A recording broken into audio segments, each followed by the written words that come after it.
Hello students. Rio de Janeiro Brazil के summit के बाद, जो कि 1992 में होती है, उसकी समिट के बाद में तीन बाइंडिंग ग्रुप्स बाहर निकल के आए। इसमें से पहला था united nation framework convention on climate change, दूसरा था कन्वेंशन ऑन बायोडाइवर्सिटी और तीसरा था united nation convention to combat desertification. यानी डेजर्टिफिकेशन को कॉम्बैट करने के लिए यूनाइटेड नेशन का एक ग्रुप बनाया गया।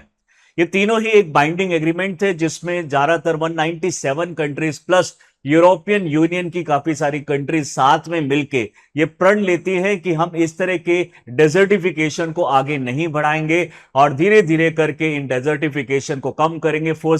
जो फॉरेस्टेशन है उसको हम बढ़ाएंगे, एफॉरेस्टेशन करेंगे और डिग्रेडेशन को हम कम करेंगे। यही यूएनसीसीडी की जो अभी 16th मीटिंग यानी कॉप 16 अभी चल रही है। 2 दिसंबर से ये स्टार्ट हो गई है और ये 13 दिसंबर 2024 तक ये चलेगी रियाद सऊदी अरेबिया में। यानी सऊदी अरेबिया में मीटिंग अभी ये कुछ दिन तक चलेगी और उसके बाद बहुत सारे रिजल्ट्स यहाँ पे सिमन सामने निकल के आएंगे, वो कि जो हमारे लिए बहुत ज्यादा इंपॉर्टेंट हो जाते हैं यूपीएससी एग्जामिनेशन के लिए। हर साल ऐसा देखा गया है कि जब भी इतनी बड़ी मीटिंग होती है और बड़े बड़े स्टेप्स अगर लिए जा रहे हैं, डेफिनेटली यूपीएससी उसमें क्वेश्चन पूछता है प्री और मेंस के अंदर में। बाई एनियल होने वाली ये मीटिंग इस बार 2024 में हो रही है। पिछली बार ये 2022 में हुई थी और इस बार इन्होंने यूएनसीसीडी ने अपने पूरे 30 इयर्स को कंप्लीट कर लिया है, क्योंकि 1992 में इसको बनाया गया था लेकिन फाइनली ये फोर्स में आता है 1994 में। तो 1994 से लेकर अभी 2024 तक 30 इयर्स हो चुके हैं और अभी ये 16th मीटिंग होगी इसकी, जो अभी ये 13 दिसंबर तक रियाद सऊदी अरेबिया में चलने वाली है। इस मीटिंग में कौन कौन से स्टेप्स लेने वाले हैं, डेजर्टिफिकेशन क्या है, किन किन कंट्रीज को ज्यादा प्रॉब्लम है, क्या क्या स्टेप उठा रही है गवर्नमेंट ऑफ इंडिया या फिर दूसरी गवर्नमेंट्स, आइए इस चीज को अभी डिटेल में समझते हैं। So how land degradation is threatening earth's ability to sustain humanity. Land degradation, ये अभी न्यूज सामने आ रही है कि लैंड डिग्रेडेशन हमारी ह्यूमैनिटी को बहुत ज्यादा अफेक्ट करने वाली है। इस बार का यूएनसीसीडी का जो थीम है वो भी आर लैंड आर फ्यूचर है, यानी हमारी लैंड और हमारा फ्यूचर। ये जो हमने थीम इस बार रखा है, यानी जिस अगर हम अपने लैंड को ही अगर ठीक से प्रोटेक्ट करके नहीं रख सकते हैं तो हमारा फ्यूचर क्या होने वाला है। Infrastructure development, agriculture activities, desertification की वजह से हमारा लैंड डिग्रेडेशन बढ़ता चला जा रहा है। इंडस्ट्रीज पॉल्यूशन करती चली जा रही है, एग्रीकल्चर इरिगेशन के लिए ज्यादा से ज्यादा लैंड उस पर ऑक्यूपाई हो रही है और जो लैंड का प्रॉपर यूज था, यानी वहां पे जो फॉरेस्टेशन और वहां पे जो मिनरल्स पाए जाते हैं उनको प्रॉपरली रिटेन करके रखना, जो सॉइल के अंदर में रखे जाते हैं, वो अभी ठीक से नहीं हो पा रहा है। एक लेवल से ज्यादा अभी माइनिंग स्टार्ट हो गई है, रिफॉरेस्टेशन कोई कर नहीं रहा है। तो ऐसे में ऐसा लगता है कि लगभग यानी 100-150 साल बाद अर्थ जो है वो रहने लायक नहीं बचेगी। डेटा के अकॉर्डिंगली लगभग 3 मिलियन जो हेक्टेयर लैंड है वो हर साल यहां से गायब हो जाती है। यानी इतनी जो लैंड है वो डिग्रेड हो जाती है और उसको किसी, यानी आप बोल सकते हैं कि फॉरेस्ट या तो काट दिए जाते हैं या फिर एग्रीकल्चर या फिर रियल एस्टेट वहां पे या कोई इंफ्रास्ट्रक्चर डेवलप कर लिया जाता है और लैंड का जो डिग्रेडेशन होता जा रहा है। आइए इस चीज को और डिटेल में समझते हैं। न्यूज था that how land degradation is threatening Earth's capability और capacity to sustain humanity कैसे हो पाएगा।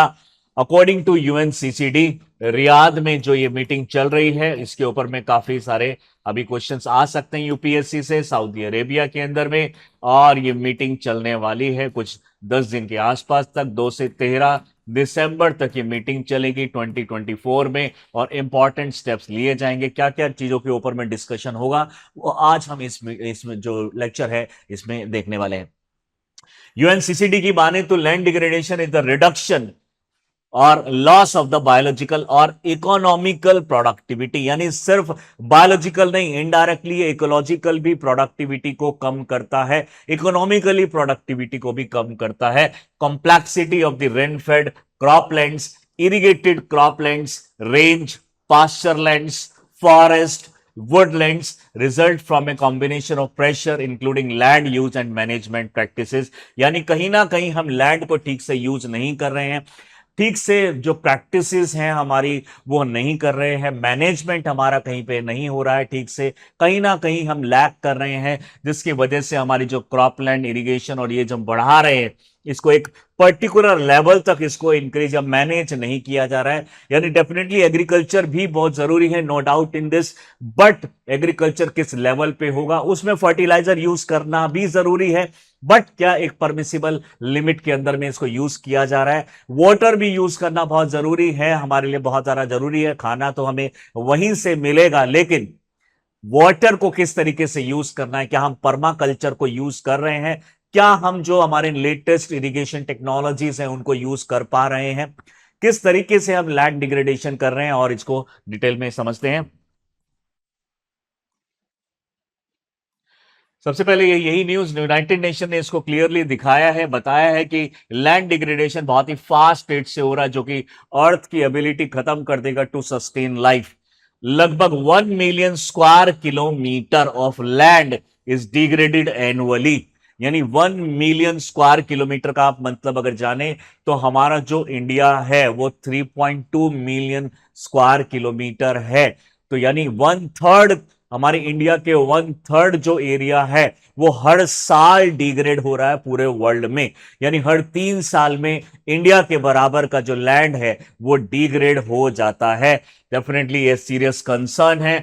अभी तक 15 मिलियन ऑलरेडी ये अफेक्ट हो चुका है, डेजर्टिफिकेशन, लैंड डिग्रेडेशन हो चुका है, more than the size of Antarctica. Antarctica के साइज से भी बड़े रीजन में डिग्रेडेशन ऑलरेडी अकर्ड, ऑलरेडी हो चुका है। The report states that the urgent need for improved and management to prevent long term environmental and societal consequences. अगर अभी ध्यान नहीं दिया गया तो अब वो दिन दूर नहीं कि हमारी जो सोसाइटल और जो लॉन्ग टर्म एनवायरमेंटल, इसमें हमें कॉन्सिक्वेंसेज, नेगेटिव कॉन्सिक्वेंसेज देखने को मिल सकते हैं। प्रॉपर अमाउंट में हमें ऑक्सीजन नहीं मिल सकती, अच्छा वाटर नहीं मिलेगा, एयर पॉल्यूट हो जाएगी अगर हमारी लैंड ही डिग्रेड हो गई तो। सबसे पहले देखते हैं कि लैंड डिग्रेडेशन का यहां पे क्या मतलब है। आप देख पा रहे हैं इस तरह का रीजन जो है, यहां पे आप एक फीमेल को देख पा रहे हैं कि फीमेल यहां पे, यानी ये जो काम है, अगर कहीं पे लैंड डिग्रेडेशन होगा, डेजर्टिफिकेशन होगा, तो वहां पे जो सबसे ज्यादा इंपैक्ट, जो सबसे ज्यादा वल्नरेबल सेक्शन है वो फीमेल ही है। उदाहरण के तौर पे राजस्थान जैसी स्टेट्स के अंदर में, और भी अगर हम अफ्रीकन कंट्रीज में देखें, ऐसे बहुत सारे रीजन हैं जहां आज भी फीमेल को 25 से 30 किलोमीटर ट्रेवल करना पड़ता है सिर्फ पानी लाने के लिए, वो भी 10 से 15 लीटर पानी लाने के लिए उनको डेली 25 से 30 किलोमीटर ट्रेवल करना पड़ रहा है। इकोनॉमिकल वैल्यूज, इकोनॉमिकल स्टेटस उनका बहुत अच्छा नहीं है कि वो बहुत सारी चीजें अफोर्ड कर सकें। यानी गरीबी में स्पेशली वीमेन के ऊपर बहुत ज्यादा असर पड़ रहा है। तो ये जो एनवायरमेंटल कॉन्सिक्वेंसेज है उसका जेंडर का क्या रिलेशन है वो आपको पता होना चाहिए। यानी मेल के ऊपर उतना ज्यादा इंपैक्ट नहीं है जितना फीमेल के ऊपर है, बच्चों के ऊपर ज्यादा इंपैक्ट है as compare to the adults. तो यहां पे भी वल्नरेबिलिटी सेक्शन के अंदर में एक तो पॉवर्टी आ जाती है, दूसरा है चिल्ड्रन जो बहुत छोटे बच्चे हैं, और दूसरा है एल्डरली। यानी एडल्ट्स भी हमारे एक तरीके से सेफ नहीं है, लेकिन एडल्ट्स में भी मेल कंपैरेटिवली फिर भी आप सेफ मान सकते हैं। फीमेल जो है घर में चूल्हा भी जलाती है तो उसको धुआं लगता है, अगर वो लैंड डिग्रेडेशन हो रहा है तो पानी भर के लाती है तो भी उसको ट्रेवल करना पड़ रहा है। यानी हर जगह पे फीमेल को ये देखना पड़ रहा है। ये ऐसा हम नहीं बोल रहे हैं, ये यूनाइटेड नेशन का बोलना है कि इस तरीके से फीमेल के ऊपर ही इस तरह का इंपैक्ट क्यों पड़े, क्यों नहीं इसमें हम जेंडर इक्वल बैलेंस बना के चले। Land degradation refers to the decline in the biological or economical productivity of the land, including cropland, pasture land, forest land, woodland। इनकी जब प्रोडक्टिविटी कम हो जाती है तो उसी को हम बोलते हैं लैंड डिग्रेडेशन। चाहे वो क्रॉपलैंड की प्रोडक्टिविटी हो, पास्चर की हो, चाहे वो फॉरेस्ट या फिर वुडलैंड की, due to the land use and management practices. यानी प्रॉपरली हमने लैंड यूज नहीं किया और हमने इसमें प्रॉपर मैनेजमेंट नहीं किया। यूनाइटेड नेशन ने यहां पे एक लुलू सीएफ का वर्ड भी इंट्रोड्यूस किया था कुछ टाइम पहले, यानी land use change and forestry, यानी यहां पे इस तरीके से लैंड को यूज करना चाहिए और उसमें फॉरेस्ट्री में उसको कन्वर्ट करना चाहिए। तो लुलु सीएफ इन्होंने कुछ टाइम पहले इंट्रोड्यूस किया था, तब से कंट्रीज जो है और ज्यादा फोकस करने लगी हैं कि land use change and forestry में हम लैंड को इस तरीके से यूज करें कि उसके अंदर में जो सस्टेनेबिलिटी बढ़े, फॉरेस्ट और ये जो है बड़े, डिग्रेडेशन जिसमें कम हो। It diminishes the land ability to sustain the ecosystem and the human activities. Definitely अगर इसके मैटर ऑफ कंसर्न देखें, यानी क्या इसमें इंपैक्ट पड़ सकता है, सबसे पहला जो इंपैक्ट पड़ने वाला है वो है फूड सिक्योरिटी को। यानी अगर लैंड डिग्रेडेशन बढ़ गया तो एग्रीकल्चर के लिए और जो हमारे फॉरेस्ट है उनके लिए जगह नहीं बचेगी, और हम अपनी फूड सिक्योरिटी यानी क्रॉप को कैसे ग्रो करेंगे। यानी यहां पे इट रिड्यूसेस एग्रीकल्चर प्रोडक्टिविटी को भी कम कर रहा है। यानी अगर हम लैंड को फॉरेस्ट काट के अगर एग्रीकल्चर भी कर रहे हैं तो एग्रीकल्चर भी अगर लैंड डिग्रेड हो रही है तो वहां पे भी हमें अच्छी प्रोडक्टिविटी नहीं मिल रही है, increasing the risk of malnutrition की प्रॉब्लम यहां पे बढ़ सकती है due to the availability of less आपका जो फूड है, और ये सारी चीजें बढ़ सकती हैं। इंडिया में आपने हिडन हंगर का कॉन्सेप्ट सुना होगा। हिडन हंगर का मतलब है कि हमारी थाली में बहुत ज्यादा खाना है लेकिन उसके अंदर में जो न्यूट्रिएंट है वो इतने कम है कि वो थाली के खाने के बराबर भी नहीं है। यानी कि आपने जब भी अगर हम देखते हैं तो अगर क्वालिटी वाइज अगर इसको देख रहे हैं तो क्वालिटी बहुत ज्यादा पुअर हो चुकी है अगर हम इंडिया पे फोकस करके देखें तो स्पेसिफिकली, और जो क्वांटिटी है वो फिर भी हम ठीक ठीक उगा लेते हैं, क्वांटिटी के कंपैरेटिवली क्वालिटी वो कॉम्प्रोमाइज करना पड़ रहा है। बट ये गवर्नमेंट की भी एक प्रॉब्लम है कि वो इतने बड़ी लैंड को, इतने बड़े पॉपुलेशन को किस तरीके से फीड करेगी, तो उनको भी प्रॉब्लम्स होती हैं। तो डेफिनेटली बट इनमें बैलेंस बनाना बहुत जरूरी है, क्वालिटी भी अच्छी होनी चाहिए और क्वांटिटी भी अच्छी होनी चाहिए, यानी दोनों चीजें अच्छा होना जरूरी है। यहां पे सपोज कीजिए इंडिया में लगभग 11 से 12% एक्स्ट्रा फूड ग्रो किया जाता है, लेकिन फिर भी जो बच्चे हैं कई बार चाइल्ड मोर्टेलिटी हमें देखने को मिल रही है, माल न्यूट्रिशन हमें देखने को मिल रहा है, स्टंटनेस उसमें देखने को मिल रही है, और भी बहुत सारे हंगर जो है वो बढ़ता जा रहा है बच्चों के अंदर में। हेल्थ रिस्क, डेफिनेटली वर्ल्ड में बहुत सारी ऐसी कंट्रीज हैं जहां पे लैंड डिग्रेडेशन हुआ और उसकी वजह से हमें बहुत सारे पैंडेमिक और एंडेमिक सिचुएशंस में भी देखना पड़ा। यानी उदाहरण के तौर पे अगर हम कोविड की ही बात करें तो बॉडी के अंदर में अगर ठीक से आपके न्यूट्रिशंस प्रेजेंट नहीं है तो इम्यूनिटी इतनी कम हो जाएगी कि हेल्थ रिस्क भी इसमें बढ़ सकता है। Degraded land contribute to water and food borne diseases, यानी कोई भी वाटर या फूड बॉर्न डिजीजेस इजीली आपको लग जाती है क्योंकि फूड के अंदर भी और वाटर के अंदर भी बहुत अच्छे मिनरल्स प्रेजेंट नहीं है, आपके अंदर भी मिनरल्स प्रेजेंट नहीं है, इम्यूनिटी आपके अंदर नहीं है, तो कोई भी डिजीज आसानी से लग सकती है। वाटर सिस्टम पे बहुत ज्यादा असर पड़ने वाला है। Eroded soil carrying harmful chemicals, यानी जो हमारे केमिकल्स प्रेजेंट होते हैं वो हमारे जैसे फर्टिलाइजर और जो हम पेस्टिसाइड्स को यूज करते हैं और दूसरे केमिकल जो एग्रीकल्चर में यूज करते हैं वो हमारे कुछ टाइम के लिए, पर्टिकुलर टाइम बीइंग के लिए तो वो हमारी प्रोडक्टिविटी को बढ़ाता है, लेकिन लॉन्ग टर्म में जब हम देखते हैं तो सॉइल डिग्रेडेशन ज्यादा होता है। तो जरूरत है यहाँ पे हम organic farming, zero budget natural farming को प्रमोट करें जो कि हार्म कर सकता है मैराइन और फ्रेश वाटर इकोसिस्टम को। क्लाइमेट चेंज हमें देखने को मिल रहा है, जिस तरीके से लैंड डिग्रेडेशन होता जा रहा है, लैंड की जो क्वालिटी है वो डाउन होती चली जा रही है, वो कार्बन डाइऑक्साइड ठीक से एब्जॉर्ब नहीं कर पा रही है, कार्बन डाइऑक्साइड ज्यादा एटमॉस्फेयर में रहता है, लैंड ये एब्जॉर्ब नहीं कर पा रही है, तो डेफिनेटली इससे जो हमारी साइकिल है वो भी डिस्टर्ब हो जाती है।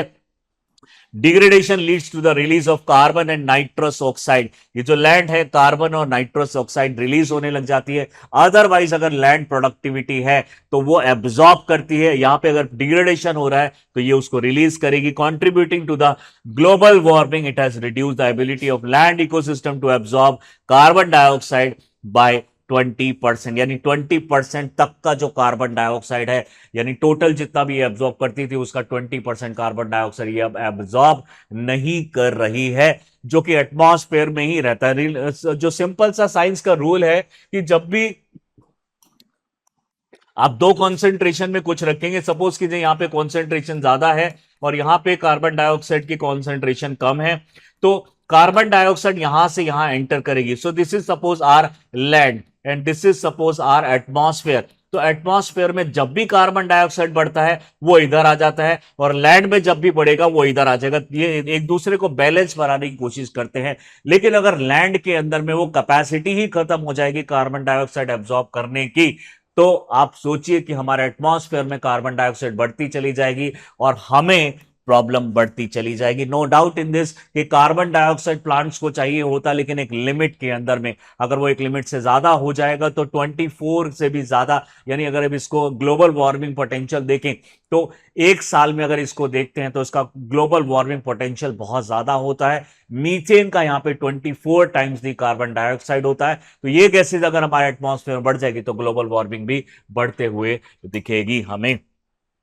कॉजेज देखा जाए, क्या रीजन है इसके पीछे, सबसे पहला तो अनसस्टेनेबल एग्रीकल्चर प्रैक्टिसेस। ज्यादा मुनाफे के चक्कर में ज्यादा केमिकल, फर्टिलाइजर, पेस्टिसाइड्स और बहुत सारे इस तरह की चीजें डाली जा रही हैं जो कि हमारे लॉन्ग टर्म यानी सस्टेनेबल लैंड यूज के लिए अच्छा नहीं होता है। Heavy use of chemicals, pesticide, fertiliser जो सॉइल इरोजन और डिफोरेस्टेशन और पॉल्यूशन को बढ़ा देती हैं। इरिगेशन प्रैक्टिसेस इस तरीके से की जाती है जैसे कि फ्लडिंग, इनडायरेक्टली पानी को इतना ज्यादा बहा दिया जाता है कि वहां पे जो लैंड है उसके अंदर में लीचिंग होने लग जाता है। यानी अगर सॉइल के अंदर में ज्यादा पानी आ जाएगा तो उनके जो मिनरल्स है वो नीचे चले जाते हैं काफी ज्यादा, और अब इसके अंदर में ज्यादा प्रोडक्टिविटी नहीं बचती है। लेकिन जिस कंट्री में फार्मर जो है वो इलिटरेट हो, जिनको पूरा अच्छी तरीके से आइडिया नहीं है कि कितने लैंड में कितना हमें पानी देना चाहिए, किस तरह की इरिगेशन फैसिलिटी देनी चाहिए, वहां पे हमें ज्यादा प्रॉब्लम देखने को मिलती है। क्लाइमेट चेंज हमें देखने को मिल रहा है। क्लाइमेट चेंज की वजह से भी बहुत ज्यादा लैंड डिग्रेडेशन हो रहा है। यानी कहीं पे तो हमें बहुत ज्यादा रेन देखने को मिल रही है, कहीं पे बहुत ज्यादा स्ट्रेस देखने को मिल रहा है, और कहीं पे हमें बहुत कम रेन देखने को मिल रही है, और बिल्कुल ही यानी एक तरीके से वहां पे रेनफॉल जो है और ये सारी चीजें बहुत ज्यादा कम हो चुकी हैं। रैपिड अर्बनाइजेशन, अर्बनाइजेशन जिस रेट से बढ़ रहा है, रिक्वायरमेंट बढ़ रही है, उसके लिए हमें लैंड को खाली करना पड़ रहा है, फॉरेस्ट काटे जा रहे हैं, पॉन्ड्स वगैरह को क्लियर किया जा रहा है, वेटलैंड्स खत्म किए जा रहे हैं, और भी बहुत सारे जो बायोडाइवर्सिटी हॉटस्पॉट्स होते हैं उनको खत्म किया जा रहा है। तो ये भी एक बहुत बड़ा रीजन है अर्बनाइजेशन, जो कि डिस्ट्रक्शन, पॉल्यूशन और बायोडाइवर्सिटी लॉस करता है in long run, of which intensity land degradation ये हमारी जो है वो बढ़ती चली जा रही है। डिफॉरेस्टेशन, यानी हम फॉरेस्ट को काट रहे हैं तो ये भी डेफिनेटली बायोडाइवर्सिटी को लॉस करेगा। बायोडाइवर्सिटी लॉस होगी तो डेफिनेटली और ज्यादा ऑर्गेनिज्म नहीं आएंगे, और ऑर्गेनिज्म नहीं होंगे तो लैंड में कैसे, यानी डेड बॉडी जब हमारी किसी एनिमल की, प्लांट्स की, लिविंग ऑर्गेनिज्म में दोबारा से सॉइल में मिल जाती है तो वो एक न्यूट्रिएंट साइकिल की तरह काम करती है। तो न्यूट्रिएंट जो हमारी बॉडी में आ चुका होता है वो न्यूट्रिएंट वापस से सॉइल में मिक्स हो जाता है। लेकिन अगर पॉपुलेशन, बायोडाइवर्सिटी ही कम हो जाती है तो डेफिनेटली वो मिक्सिंग कैसे हो पाएगी, लैंड की एबिलिटी टू स्टोर कार्बन ये भी कम हो जाएगी। ओवर ग्रेजिंग जो है, बहुत ज्यादा लेवल पे ओवर ग्रेजिंग हो रही है। यानी जिस तरीके से कुछ ऐसे एनिमल्स पे, लाइव स्टॉक पे स्पेशली अगर हम बात करें तो गोट, काउ, बफेलो, इस तरह के जो रूमिनेंट्स जो एनिमल्स होते हैं उनको यानी एक तरीके से ग्रो किया जाता है। बहुत अलग अलग पर्पस के लिए, इंडस्ट्रियल पर्पस के लिए इनको यूज किया जाता है। उनके मिल्क को निकाल के दूसरे यूज में किया जाता है, यानी मीट को यूज किया जाता है, एग्स को यूज किया जाता है। तो लाइव स्टॉक जो है, रियरिंग है, ये जो चीजें हैं वो भी बहुत ज्यादा लेवल पे, जब आप बिजनेस ओरिएंटेड हो जाते हैं तो आप चाहते हैं कि ज्यादा से ज्यादा आपके पास एनिमल्स हो, और जितने ज्यादा एनिमल्स होंगे उतनी ज्यादा ग्रेजिंग होगी, यानी घास जो, और जो ये जो एनिमल्स है ये चीजें खाएंगे। ओवर ग्रेजिंग भी लैंड डिग्रेडेशन कर रही है। Exposing soil to the erosion, यानी ऊपर की ग्रास अगर खत्म हो जाएगी तो डेफिनेटली सॉइल इरोजन हो जाएगा। सॉइल इरोजन हो जाएगा तो सॉइल उठ के यहां से कहीं और पहुंच जाएगी और डेफिनेटली डिग्रेडेशन हो सकता है। Compact the soil and reducing its fertility and capacity to retain water, यानी जब ऊपर का लेयर जो डेफिनेटली वाटर रिटेन करके रखता है वही लेयर अगर खत्म हो जाएगा तो डेफिनेटली वाटर उसमें स्टोर नहीं हो पाएगा और उसकी प्रोडक्टिविटी को रिटेन नहीं कर पाएंगे। माइनिंग और क्वेरिंग जो है ये भी एक बहुत बड़ा रीजन है। बहुत बड़े बड़े एरिया के अंदर में माइनिंग की जा रही है। उदाहरण के तौर पे साउथ अफ्रीका के अंदर में बहुत ज्यादा गोल्ड और डायमंड मिलता है। दुनिया के सबसे ज्यादा गोल्ड और डायमंड हमें वहीं मिलते हैं। वहां पे इसलिए बहुत ज्यादा माइनिंग की जा रही है, लेकिन माइनिंग में बहुत ज्यादा पॉल्यूशन भी जनरेट होता है। इंडिया के अंदर भी बहुत सारी ऐसी लोकेशंस हैं जहां पे बहुत ज्यादा गोल्ड और डायमंड हो सकता है। उदाहरण के तौर पे मध्य प्रदेश में जो अमरकंटक रीजन है, पन्ना रीजन है, रामगढ़ रीजन है, इन सब रीजन में बहुत ज्यादा गोल्ड और डायमंड मिलने की आशंका है और मिलता भी रहता है। लेकिन अगर हम उसको एक्सप्लोरेशन स्टार्ट कर दें तो बहुत बड़ा एनवायरमेंटल डिग्रेडेशन हो सकता है। कुछ टाइम पहले ओडिशा के अंदर में हमें बहुत बड़ा बॉक्साइट का एक माइन हमें मिलता है, डिस्कवर होता है। लेकिन बॉक्साइट माइनिंग कंपनी को दे भी दिया जाता है, यानी गवर्नमेंट ने कंपनी को एक ऑर्डर भी दे दिया कि आप यहां से बॉक्साइट माइनिंग कीजिए और इसमें से एल्यूमिनियम निकाल के हम इंडस्ट्रीज में यूज करेंगे। लेकिन उसके बाद में एनजीटी ने उस पर बैन लगा दिया, नेशनल ग्रीन ट्रिब्यूनल, कि हम अगर यहां से माइनिंग स्टार्ट करेंगे तो डेफिनेटली इसका बहुत ज्यादा एनवायरमेंटल पॉल्यूशन बढ़ेगा और हमारा जो ओडिशा वाला जो रीजन है ये एक तरीके से डिग्रेड हो सकता है। तो वहां पे जो है माइनिंग को एक तरीके से बंद किया गया। लेकिन जब जहां भी माइनिंग को बहुत ज्यादा एक्सप्लोर किया जा रहा है, मिनरल्स को एक्सप्लोर किया जा रहा है, ऑयल गैसेस को एक्सप्लोर किया जा रहा है, वो डेफिनेटली लैंड को बैरन कर देते हैं और वहां पे जो डिग्रेडेशन है वो बढ़ता चला जाता है और लैंड जो है वहां पे खत्म हो जाती है। सबसे ज्यादा जो अफेक्टेड रीजन्स में आते हैं वो कुछ पर्टिकुलर ये 4-5 रीजन्स है जहां सबसे ज्यादा हमें लैंड डिग्रेडेशन देखने को मिल रहा है। उदाहरण के तौर पे सबसे पहले अगर हम देखें तो साउथ एशिया में बहुत ज्यादा लैंड डिग्रेडेशन होता है। इंडिया, पाकिस्तान, बांग्लादेश के अंदर में face severe land degradation due to the unsustainable agriculture practices, deforestation, overuse of the water resources. Research के अकॉर्डिंगली ऐसा पता चलता है कि अगर एक प्लांट को पूरे साल में 100 लीटर पानी चाहिए होता है तो हम उसे डायरेक्टली या इनडायरेक्टली लगभग 1 लाख लीटर वाटर दे देते हैं, यानी 1000 टाइम्स ज्यादा पानी देते हैं। तो डेफिनेटली जब ज्यादा पानी सॉइल में मिलेगा तो लीचिंग हो जाएगी, minerals will move away from the reach of the plant, away from the surface of the land. Definitely it will cause the mineral deficiency in the soil and it cause the land degradation। और ये एक problem है यहाँ पे northern China में, specially जो Mongolia से जुड़ता हुआ पार्ट है, रशिया के आसपास वाला पार्ट है जहां पे कोल्ड डेजर्ट भी हमें दिखाई देते हैं, वहां भी हमें बहुत ज्यादा लैंड डिग्रेडेशन देखने को मिल रहा है। क्योंकि चाइना के अंदर में ज्यादातर रीजन में आप देखेंगे स्पेशली 6-7 महीने तक बहुत सारा एरिया आइस से कवर्ड रहता है, तो उनके पास बहुत ही कम एरिया बचा है रहने के लिए। रिवर्स वहां पे कंपैरेटिवली कम है और छोटी है, जिसकी वजह से यानी जो आपके जो वहां पे जो यंगते और ये सब जारी जो रिवर्स हैं, वो रिवर जो वहां पे पानी जाता है, ब्रह्मपुत्रा का जो पानी जाता है वो उतना सफिशिएंट नहीं है, एग्रीकल्चर बहुत बड़े लेवल पे नहीं हो रही है, जिसकी वजह से लैंड डिग्रेडेशन भी वहां पे बढ़ता चला जा रहा है। और जहां भी यानी 4 से 5% लैंड जो उनको अवेलेबल है वहां पे एक्सेसिव अमाउंट का फर्टिलाइजर और पेस्टिसाइड यूज किया जाता है ज्यादा प्रोडक्टिविटी के लिए, लेकिन उसका नेगेटिव इंपैक्ट हमें वहां पे देखने को मिल रहा है। हाई प्लेन एरियाज जो हैं, specially United states of America की अगर हम बात करें तो यहां पे जैसे टेक्सास हो गया, कैंसस हो गया या फिर नेब्रास्का हो गया, ये सारे रीजन में हमें बहुत ज्यादा यहां पे डिग्रेडेशन देखने को मिल रहा है। सॉइल इरोजन बहुत बड़े लेवल पे हो रहा है क्योंकि यहां पे इरिगेशन, फार्मिंग और ये इस तरह की चीजें प्रॉपरली मैनेज नहीं की जा रही है, अनसस्टेनेबल लैंड प्रैक्टिसेस की जा रही है, यानी पूरा एक्सप्लॉइट किया जा रहा है लैंड को। और वो दिन दूर नहीं होगा कि जब हम वहां पे एग्रीकल्चर भी नहीं कर पाएंगे।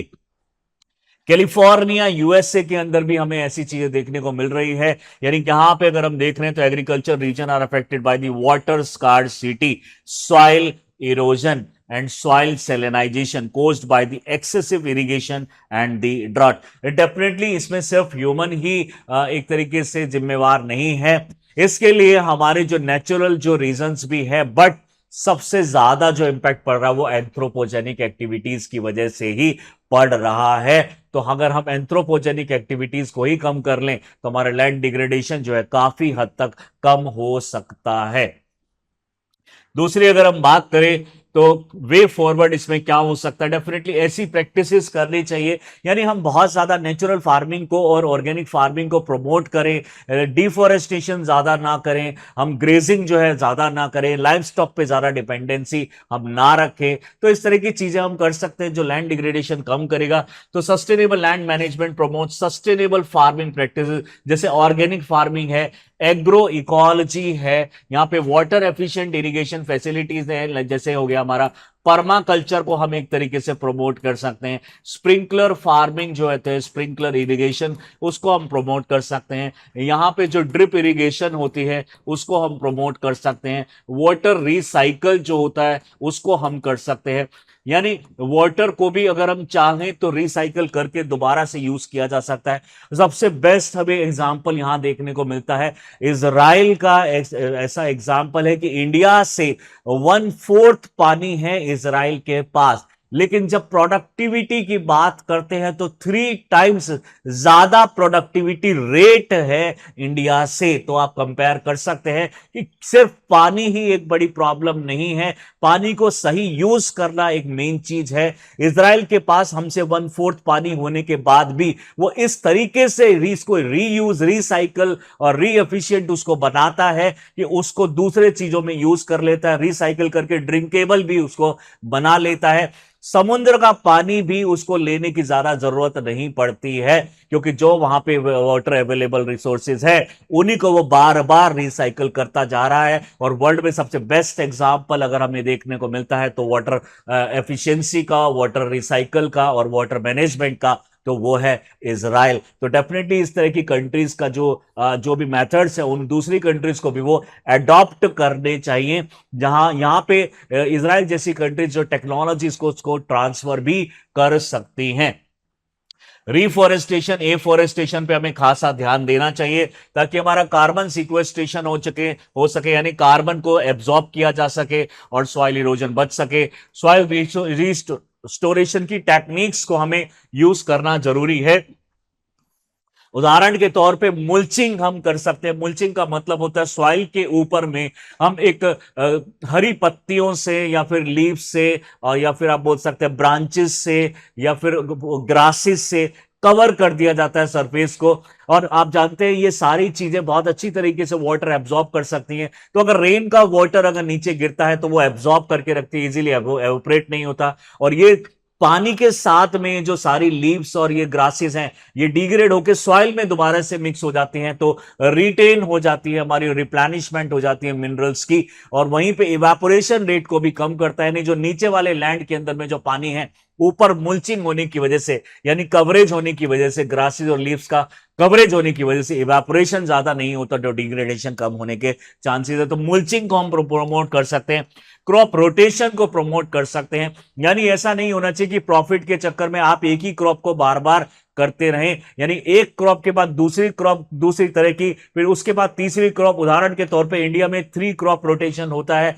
जायद होता है, खारिफ होता है, और यहां पे हम एक तरीके से हम राबी क्रॉप तीनों को एक तरीके से मिला के एग्रीकल्चर करते हैं पूरे साल के अंदर में। ऑर्गेनिक कंपोस्टिंग को हमें बढ़ावा देना चाहिए, नेचुरल फार्मिंग को हमें बढ़ावा देना चाहिए। पॉलिसी के अंदर में डेफिनेटली हमें रिफॉर्म्स लाने की जरूरत है। इस तरह के रिफॉर्म्स लाने पड़ेंगे कि हमें फार्मर्स को ये सारी चीजें बतानी पड़ेंगी कि क्या इसका नुकसान हो सकता है, और सिर्फ फार्मर ही इसके लिए जिम्मेवार नहीं है, इंडस्ट्रीज को हमें हार्मफुल पॉल्यूशन करने से रोकना होगा, उनके जो रूल्स एंड रेगुलेशंस है उनको फॉलो करवाना होगा, अदरवाइज हमें उनके ऊपर फाइन और चार्जेस भी लगाने चाहिए। उदाहरण के तौर पे हमें कुछ साल पहले जो पॉल्यूशन हो रहा था उस टाइम पे कुछ इंडस्ट्रीज को शट डाउन भी कर दिया गया, लेकिन ये कह के दोबारा से रीओपन कर दिया गया कि अगर इंडस्ट्रीज ही इस तरीके से हम फ्रीक्वेंटली बंद करते रहे तो अनएम्प्लॉयमेंट बढ़ता चला जाएगा। यानी अनएम्प्लॉयमेंट लगभग 11 को क्रॉस कर गया था, और अगर हम अपने गवर्नमेंट के डेटा के अकॉर्डिंगली देखें और रिकमेंडेशन के अकॉर्डिंगली देखें तो अनएम्प्लॉयमेंट रेट जो है 4 ± 2 के आसपास अगर होगा तो वो सही है, कोई प्रॉब्लम नहीं है। 4 ± 2 यानी 2 से लेकर 6 अगर % अनएम्प्लॉयमेंट है तो कोई प्रॉब्लम नहीं है, लेकिन 6 को जैसे ही क्रॉस करता है तो बहुत बड़ी प्रॉब्लम्स होने लग जाती है। तो जब हम पॉल्यूशन के बारे में सोचा, हमने इंडस्ट्रीज को शट डाउन भी किया, लेकिन वापस से हमें उसको रीओपन करना पड़ा बिकॉज ऑफ द एम्प्लॉयमेंट। तो हमें एक ऐसा बैलेंस बनाना पड़ेगा कि जो लोगों में अनएम्प्लॉयमेंट भी ना जनरेट करे, प्लस में इंडस्ट्रीज को भी इस तरीके से स्ट्रिक्टली हम उसको बैन कर सकें, उनके पॉल्यूशन को बैन कर सकें। प्रॉपर रेड करनी चाहिए ऐसी इंडस्ट्रीज के ऊपर में, जो कि इंडियन गवर्नमेंट और दूसरी गवर्नमेंट जो है कंट्रीज की गवर्नमेंट करती भी हैं, लेकिन कहीं ना कहीं डरती हैं, क्योंकि अनएम्प्लॉयमेंट और दूसरी प्रॉब्लम्स भी यहां से बढ़ने को हो सकती हैं, इन्फ्लेशन भी यहां पे बढ़ सकता है। इंटरनेशनल कोलैबोरेशन करने की बहुत ज्यादा जरूरत है, क्योंकि ये कोई एक कंट्री के अंदर में प्रॉब्लम नहीं है, पूरे वर्ल्ड के अंदर में प्रॉब्लम है। हर कंट्री मिलके एक सॉल्यूशन निकाले, जो कि अभी रियाद में सऊदी अरेबिया में मीटिंग में सॉल्यूशन निकालने की कोशिश कर रहे हैं, और माना जा रहा है कि ये इस बार की बहुत ही सक्सेसफुल मीटिंग होने वाली है। बड़े बड़े स्टेप इसके अंदर में लिए जाएंगे, और जो भी होगा वो हमारे सोसाइटी के लिए, हमारे सस्टेनेबल डेवलपमेंट के लिए बहुत ज्यादा इंपॉर्टेंट होने वाला है। और डेफिनेटली इसीलिए हम ये टॉपिक इस बार कवर कर रहे हैं। यूपीएससी में इस बार आने के चांसेस बहुत ज्यादा है, क्योंकि हर 2 साल में ये होता है, और जब भी ये मीटिंग होती है उस साल हमारा जो प्री में और मेंस में क्वेश्चन आता है, तो आपको ये टॉपिक ठीक से कर लेना जरूरी है। इसी से रिलेटेड बहुत ही इंपॉर्टेंट टॉपिक हम जो हम कवर कर रहे हैं, उसका एक क्वेश्चन आपके लिए लेकर आए हैं। Land degradation threaten food security, health and climate stability with regions like south Asia, सब सहारन जो अफ्रीकन कंट्रीज हैं, बीइंग द वर्स्ट अफेक्टेड, यानी सबसे ज्यादा साउथ एशियन, जो मैंने बताया आपको, इंडिया हो गया और ये सारा आसपास की जो कंट्रीज हो गई, सब सहारन जो अफ्रीकन कंट्रीज हैं, वो वर्स्ट कंडीशन आज फेस कर रही हैं। Analyse the causes, impact and propose the sustainable solution to reverse this trend and protect the vital solution। इस क्वेश्चन को 250 वर्ड में लिखने की एक बार कोशिश कीजिए, जो हम डेटा प्रोवाइड कर रहे हैं, और न्यूज़पेपर से और दूसरे सोर्सेज से आप डेटा कलेक्ट कीजिए और एक अच्छा सा आंसर लिखने की कोशिश कीजिए। और भी इस तरह के इंफॉर्मेटिव वीडियोस को देखने के लिए do subscribe our channel Chahal academy. Thank you.